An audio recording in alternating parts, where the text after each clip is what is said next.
Speranza, who's the Director for Transatlantic Defence and Security at the Centre for European Policy Analysis. Lauren, welcome to the programme. Shall we just pick up exactly what we were talking about with Andy Rosen there? How much more work is going to be needed to address Vladimir Putin's security concerns? How many concessions are going to have to be made? And if they're not going to be made, how does the West, the EU, NATO, the United States counter the Russian president?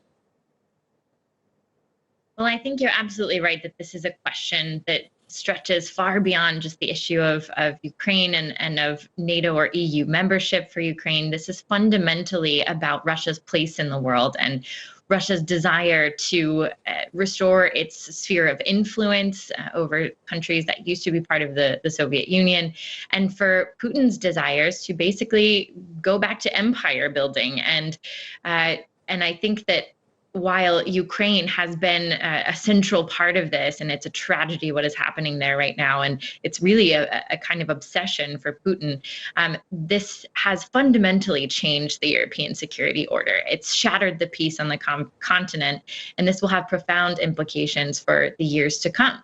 I think how we respond now will have repercussions for other members, other countries in Europe that might not necessarily be part of NATO or the European Union yet. I am thinking of countries like Georgia or Moldova, which could be future targets for Vladimir Putin.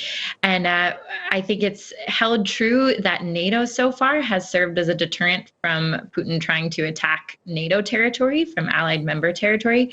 But it's clearly demonstrated that the rules of this world-based order that we have defended as the West for the past several decades don't work anymore. And so we have some serious questions to grapple with after this war.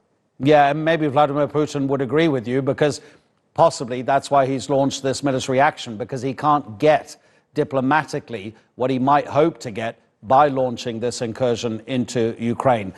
What is that he's thinking he can get from military action?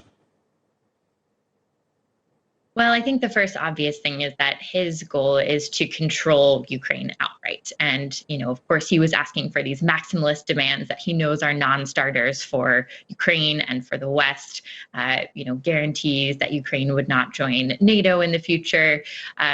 He wants to control Ukraine. He doesn't believe that it has the right to exist as a country. And that is something that Ukraine nor the West would ever allow to happen. And so this is why he has resorted to military action. And I think the resistance that the Ukrainians have put up is remarkable. I mean, they are truly the heroes fighting on the front lines of freedom right now, fighting to defend democracy and the values that we in the West have taken for granted. And so I think this is a fundamental moment in history, and it will determine, the outcome will determine, the future of the European security order.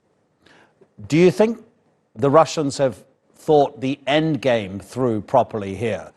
Because if they end up occupying Ukraine, is that even realistic? This is a huge, huge country. I believe it's the second biggest territory in Europe, if you count Russia as being a European nation. There are 40+ million people in Ukraine and a very large territory. That's right. So, it's anybody's best guess what's inside Putin's head. But I don't think he has clearly thought through the end game. And I think, what we're seeing on the ground now is that the Russians have actually met more resistance than they thought they would in Ukraine. They were expecting a quicker victory. Some of the reports I've been seeing is that the Kremlin is increasingly frustrated with the lack of traction that they've had so far in Ukraine.